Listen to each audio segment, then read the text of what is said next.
starting to get our legs underneath us on Saturdays. How we feeling, Mintzy?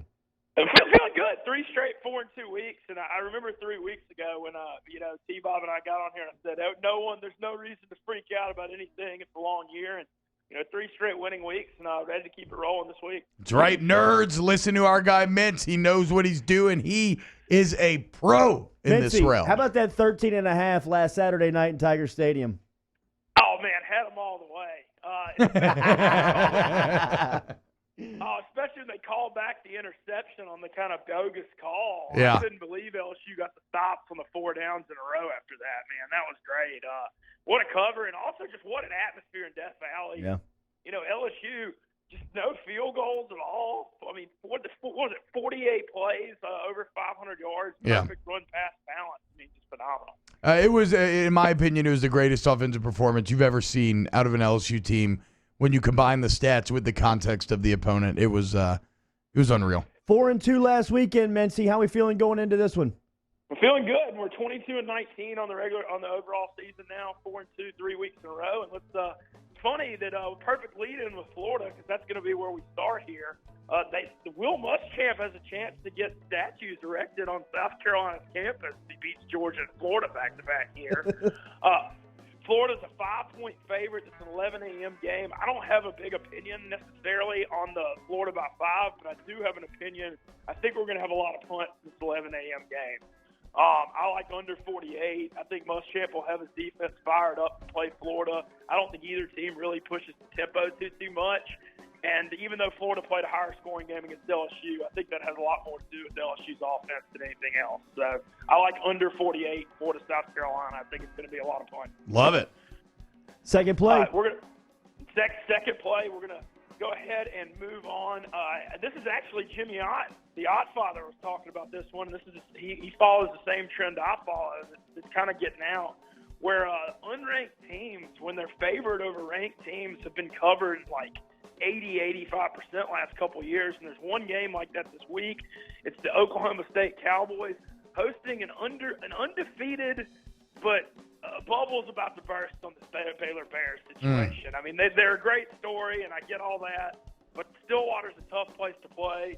Oklahoma State's a 3.5-point favorite, and Baylor should have lost to Texas Tech last week, and I like Oklahoma State at home here by 3.5. Let me offer a real quick story here that Hanny told us last night. So Baylor fumbled a snap in overtime that should have set them up for the loss. The referees called illegal snapping, which I've never heard before, but allowed Baylor to keep the ball. They end up winning.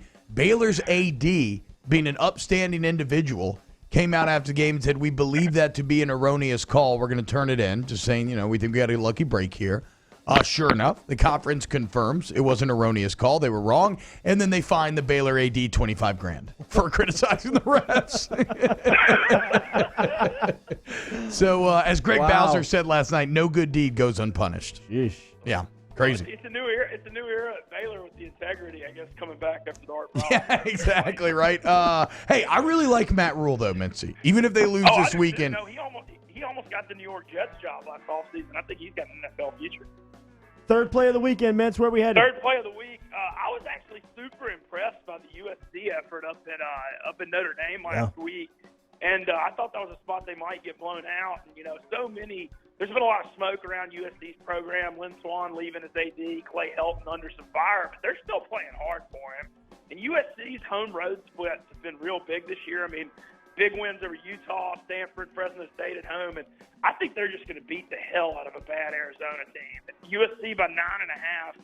We're talking about an Arizona team that lost to Hawaii, allowed 41 points to Northern Arizona. Washington's offense has been struggling the last few weeks. They put up 51 on Arizona last week. I think USC rolls big. Fight on. 3 college plays this week, Mintzy. You like the College Board a little more than normal. Yeah, I do. And my college has been picking up, like Jordy said. We're also dealing with a lot of NFL bye weeks are starting to kick in. Yeah. So it's kind of making the board a little thinner on the pro side. So we went 3 college.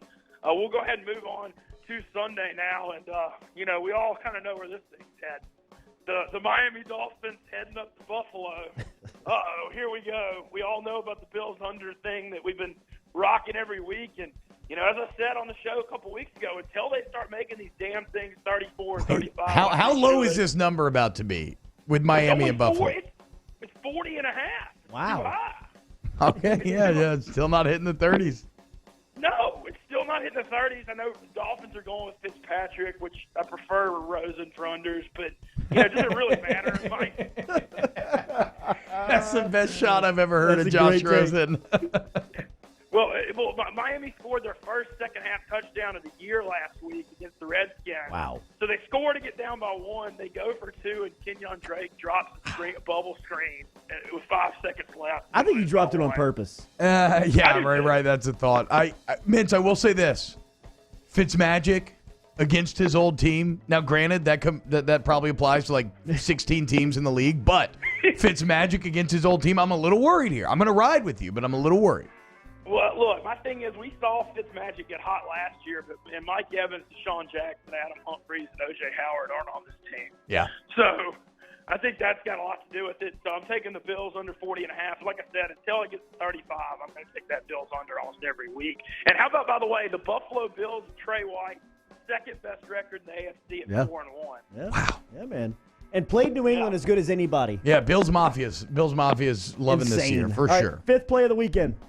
Okay, next up, we're going to stick in the NFL. And, I don't know if I'm going to catch any flack for this one or not, but I've been saying since the Titans signed Ryan Tannehill in the offseason after the Blaine Gabbert disaster week 17, I think Ryan Tannehill is a lot better than Marcus Mariota. I don't really know that really is a broad statement after Mariota went 7 of 18 for 63 yards, 2 picks last week. Jesus. Tannehill threw for almost 150 yards in the fourth. I actually think, in Miami, he's not great, but when he's healthy, he's confident. And I think Tennessee may turn it around a little bit, and I like them by 2 over a Chargers team that cannot block anybody. That offensive line's a disaster, and their whole season feels like a mess. So I actually like Tennessee to do it home over the Chargers. So is that what happened? Is it the O-line? Like, what happened to Los Angeles? I still always want to say San Diego. Maybe this is the gods coming at them. But what happened to them? They were so good last year. I think the Derwin James injury was huge before the year. He was an all-pro safety last year. The O-line's melted down. I think Rivers is getting older. I'm starting to worry that that's a factor, too. But it just feels like they missed, like last year they had that great 12-4 year. It feels like they kind of missed their window. And I actually think Tennessee might get it together with Tannehill. I may be in the minority here, but I just think Mariota was so incompetent that Tennessee could fight back at least a little bit. So I like the Titans by 2. And the final play, we're actually going to head up to Soldier Field here. Saints Bears 325. Is the whole world on its head? LSU wins shootouts and Saints win defensive struggles. I mean, it's like everything's flipped. But this game at Chicago, at Soldier Field, I mean, the Saints maybe. I'm a little worried about the Kamara high ankle issue. Yeah. I mean, if he's banged up, Jared Cook's banged up. I mean, I hate to say this because I obviously love the Saints, but, I mean, they scored 12 against Dallas, 13 against Jacksonville. Neither one of those teams is Chicago Bears off a bye at Soldier Field. I'm real worried. I mean, I don't see how they're going to be able to move the ball, but I do think the defense will keep them in it. And even though the total's low at 38, I'm going under again. I think Teddy Bridgewater. You can bet unders on Teddy Bridgewater and go to the window a lot, unfortunately. Under 38. Wow, that number's even lower than Miami number. Buffalo. Show some respect to Fitzmagic. All right, recap here. Under the 48 on South Carolina and Florida Saturday morning at 11 a.m. Oklahoma State -3.5 versus Baylor there in Stillwater. USC off of a solid effort versus Notre Dame last weekend. -9.5 versus Arizona. Like the fight on there. Bills under again here. Another consecutive weekend under the 40.5 versus the Dolphins on Sunday. The Tennessee Titans -2 versus the Chargers Sunday afternoon. And then Bears Saints under the 38 there for your final play of the weekend. That's Mintz's six-pack here is Mintz's 22-19 coming off of another 4-2 weekend. Mintz, enjoy the weekend. We'll recap it next Thursday. Sounds good. Real quick, I think Ole Miss is going to fight A&M this weekend. Watch out for that. And I agree. Also, because it's always good to play the week after people play Bama. Other thing, a little bit, not a big warning, but the gambling trend I follow that I use on here likes Mississippi State a lot, +18. I'm not betting against LSU. LSU's covered 100% of spreads, but just a little bit of a warning on that. That's all. Thank you, Mintzy. Talk to you next Thursday.